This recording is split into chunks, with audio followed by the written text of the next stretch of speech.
स्वागत है दोस्तों आपका एक बार फिर अपने इस चैनल में दीपा पांडे के साथ। साथियों, आज हम सुप्रीम कोर्ट के उस ऐतिहासिक फैसले के बारे में बात करेंगे जिसमें माननीय सुप्रीम कोर्ट ने किराएदार के खिलाफ रेंट न देने के कारण मकान मालिक ने जो एफआईआर की थी उस पर अपना फैसला सुनाया है। साथ ही इससे जुड़ी जरूरी गाइडलाइंस किराएदार और मकान मालिक के लिए जारी की है। तो जानकारी इम्पोर्टेंट है, इसे अंत तक जरूर सुनिएगा। अगर आप हमारे चैनल पर नए हैं तो चैनल को सब्सक्राइब भी जरूर कीजिएगा ताकि हम ऐसी ही नई नई कानूनी जानकारियां आपको देते रहें। तो साथियों, केस का नाम है Neetu Singh versus state of UP. Uttar Pradesh का ये मामला था जिसमें एक किराएदार ने कई महीनों से अपने मकान मालिक को किराया नहीं दिया था, जिससे परेशान होकर मकान मालिक ने अपने किराएदार के खिलाफ थाने में जाकर एफआईआर करवा दी। ग्राउंड्स थे क्रिमिनल ब्रीच ऑफ ट्रस्ट और चीटिंग के लिए आईपीसी की धारा 403 और धारा 415 के तहत मामला दर्ज किया गया। जिस एफआईआर को खत्म करवाने के लिए किराएदार बाद में इलाहाबाद हाई कोर्ट पहुंचा सीआरपीसी की धारा 482 के तहत, जहां उसने एफआईआर को क्वैश करने की एप्लीकेशन लगाई, जिसे ऑनरेबल हाई कोर्ट ने मना करते हुए रिजेक्ट कर दिया। जिसके बाद इलाहाबाद हाई कोर्ट के इस फैसले को चैलेंज करते हुए किराएदार पहुंचा सुप्रीम कोर्ट, जहां माननीय सुप्रीम कोर्ट ने सारे फैक्ट्स को समझने के बाद अपना फैसला सुनाते हुए कहा कि अगर टेनेंट यानी किराएदार लैंडलॉर्ड को रेंट नहीं दे पाता है, समय पर या देने में देरी करता है, तो सिर्फ इसी ग्राउंड पर कि उसने रेंट नहीं दिया है उसके खिलाफ एफआईआर नहीं हो सकती है।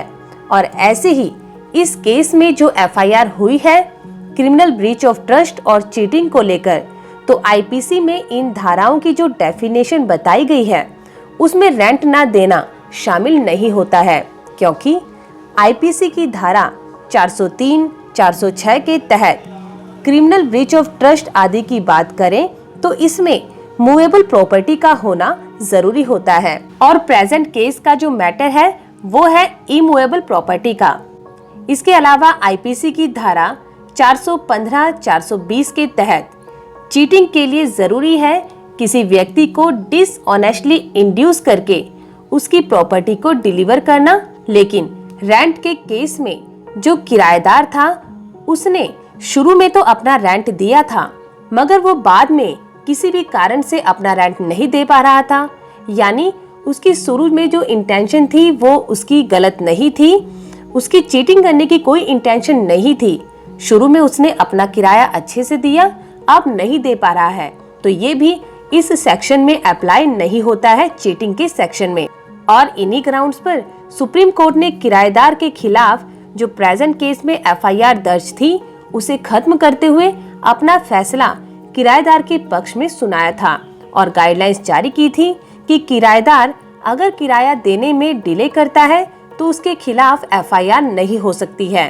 तो साथियों, यहाँ अगला प्रश्न उठता है कि अगर ऐसे केसेस में एफआईआर हो जाए जैसा कि इस केस में हुआ था, तो उस स्थिति में किराएदार क्या कर सकता है। तो हम आपको बता दें कि आप माननीय सुप्रीम कोर्ट के इस फैसले का यूज करते हुए उस एफआईआर को खत्म करने के लिए सीआरपीसी की धारा 482 के तहत हाई कोर्ट में अप्लाई कर सकते हैं। इसके अलावा लैंडलॉर्ड के राइट्स की बात करें, जो मकान मालिक है उसके अधिकारों की बात करें, तो किराएदार के किराया ना देने की स्थिति में माननीय सुप्रीम कोर्ट ने अपने इस फैसले के दौरान बताया है कि यहाँ लैंडलॉर्ड के पास अधिकार है कि वह किराया वसूल करने के लिए और उस किराएदार को निकलवाने के लिए मकान मालिक को अपने स्टेट के रेंट कंट्रोल ट्रिब्यूनल में जाकर किराएदार के खिलाफ उसकी बेदखली के लिए और अपने रेंट की वसूली के लिए टेनेंट एविक्शन सूट डालना होगा, जो कि एक सिविल सूट होगा, कोई क्रिमिनल कंप्लेंट नहीं जिस पर एफआईआर दर्ज हो।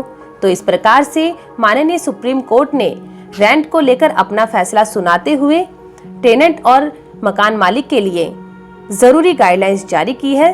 तो उम्मीद है साथियों आज की जानकारी आपको समझ आई होगी। अगर इससे जुड़ी आपकी कोई भी क्वेरी है तो आप नीचे कमेंट सेक्शन में हमसे पूछ सकते हैं। तो फिर मिलेंगे आपसे ऐसे ही किसी नए टॉपिक के साथ, किसी नई जानकारी के साथ। तब तक के लिए नमस्कार।